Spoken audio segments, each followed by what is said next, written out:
Back to the weekend, Saturday morning, nice and early as always, and I've come in to check on these plants just to make sure they're not drying out. But also I've got another job lined up for today and a couple of things that I need to get done over the weekend as well, which I'll go into in a second. But first, I've brought those peppers back out. I always like to give you updates as often as possible when we're growing things. You can just see the progress of these plants and then compare them to your own as well.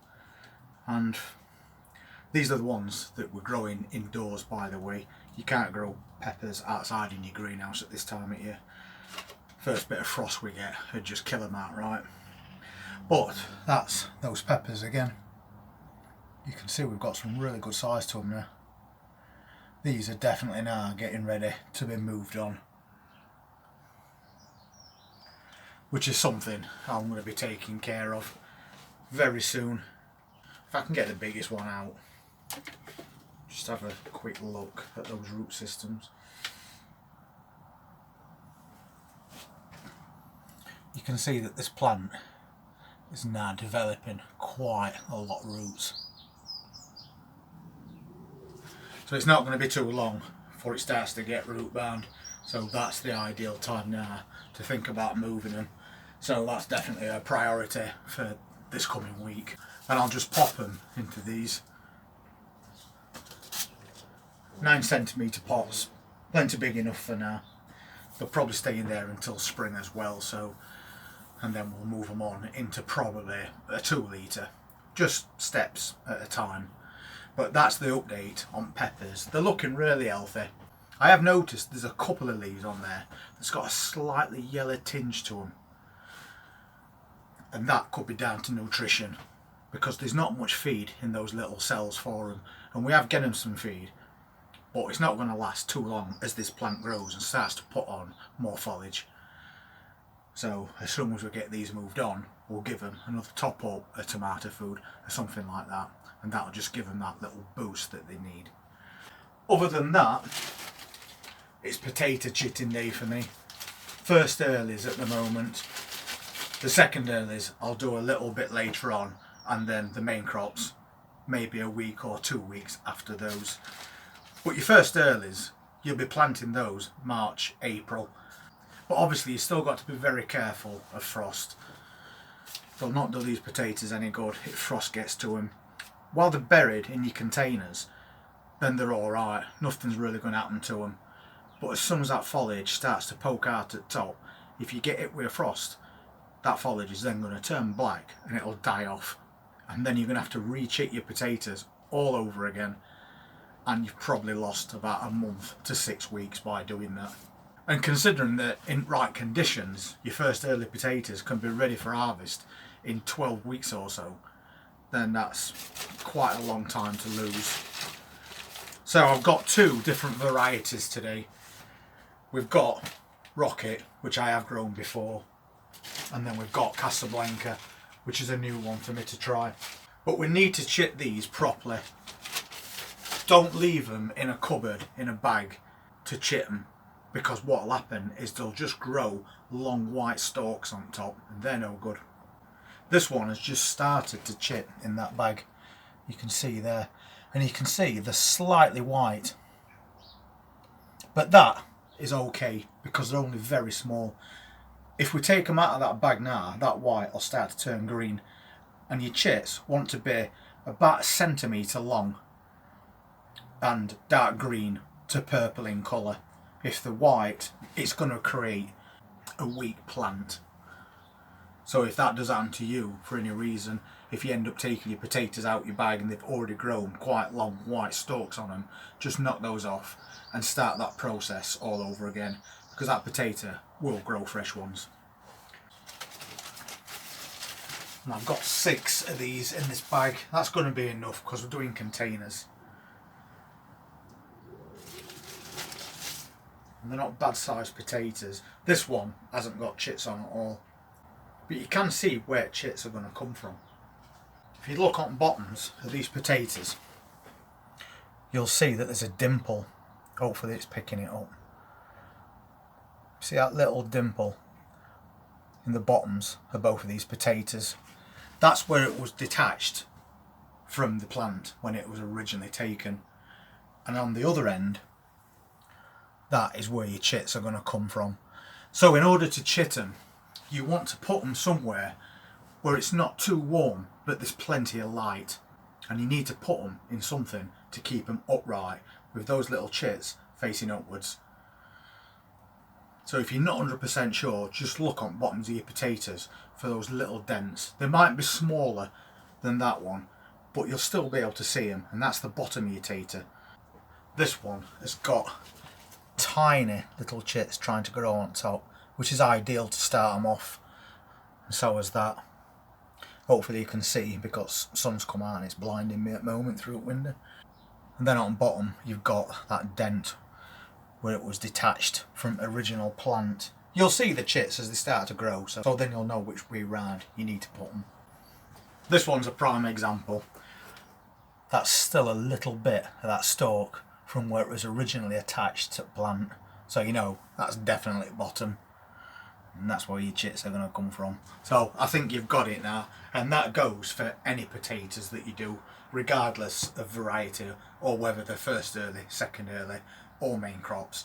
Exact same process. So what we need to do is keep them upright. Just, sorry, I was talking with my back to you then. So something like this is perfect because you can stand them in there and they're not going to fall over. But obviously if you haven't got one of these, an old egg box is what people normally use. So take that potato and just stick it in there with those chits facing upwards. These trays are a little bit too small for these potatoes, but some of them they're perfect size. So I think I'm just going to manage with them. I'll just squash them in so they can't fall out. So I've got 6 of those that I'm doing, and then when I do plant them, what I'll do is I'll put 2 in each container. You can put 1 in if you want.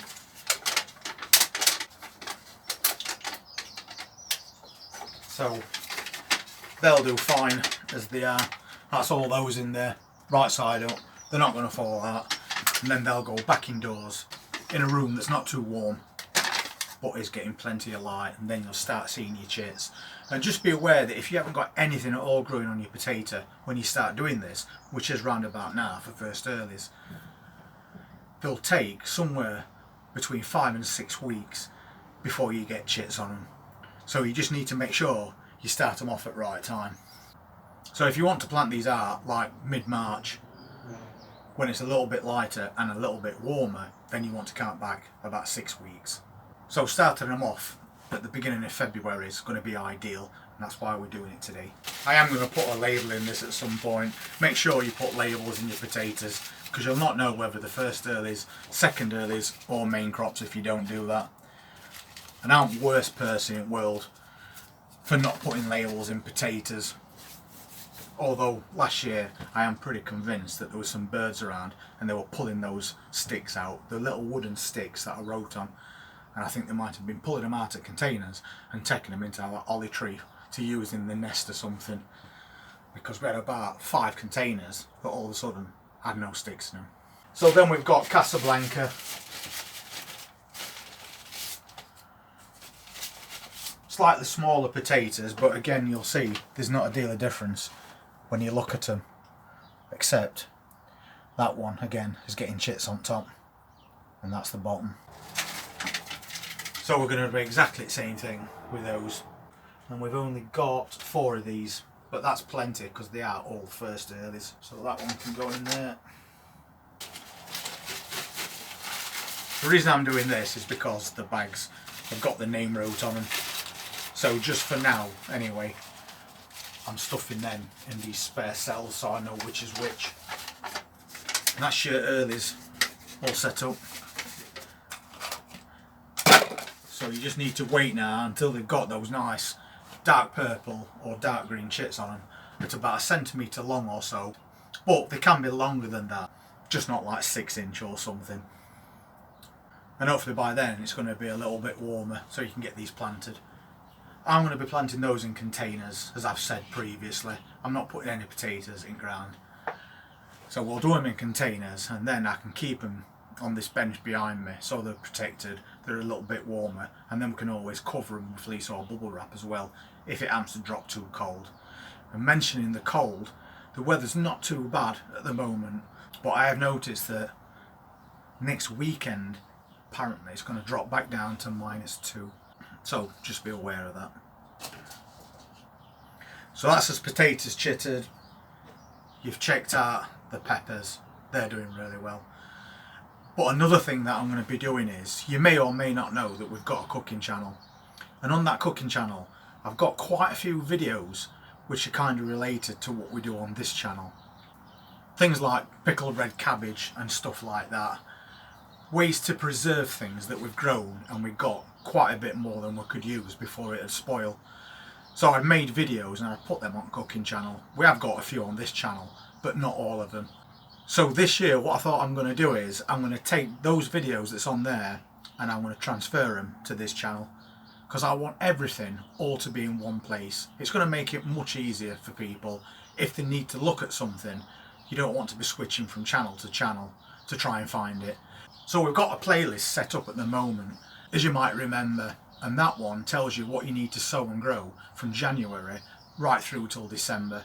So you've got a reference. You can just look at any month and you'll know exactly what you need for that coming month. We're doing as videos as normal, a daily or 2 daily one, which will just keep you updated on the progress, the things that we're growing, what else we're growing that's new, and when we come to prick those things out and move them on. But I just want to create a new playlist and have everything in there, so that as we get into the part of the year where you start harvesting, and maybe you'll get a basket of tomatoes that you can't use before they end up being no good, you can just click on that playlist and we'll have videos on there that will show you how to use those tomatoes to make things like spaghetti sauce, pizza sauce, tomato soup, even curry sauce. So it's a really good reference to have all in the exact same place, and that's the reason that I'm doing it. And I think it's worthwhile doing that, because we've also got other things on there like how to make carrot and lentil soup. So once again, a nice big harvest of carrots. You can make up a batch of carrot and lentil soup by just clicking on that playlist and seeing how you make it, and then you could make a big batch, split it into portions and pop it in freezer, as you can with pretty much everything that we do. It's all freezer friendly, so that by the time you get to the end of the year and there's not much produce left for you to harvest, you've got plenty at hand to keep you going through autumn and winter. Over the next few days, if you do see a couple of cooking videos appearing on channel, don't panic. I'm not turning it into a cooking channel. I need to get them on and get them all into a playlist all together, same as we have done the sowing and growing ones, and then we'll just carry on as normal. But at least you know that those 2 references are going to be on this channel and nowhere else. So having shown you those peppers and got those in position ready for chitting over the next few weeks, I'm going to head back indoors, because although the sun keeps coming out, it also keeps raining. So it's a bit of a overcast at times, cloudy, slightly windy day, so not perfect by any measure, but there's certain little jobs that we can come out and get done, and then we'll head back indoors where it's warm. And if you want to see what else we're going to be doing over the next few weeks, please hit that subscribe button, press that notifications bell, and I look forward to seeing you on the next one. You all take care. Don't leave these outside.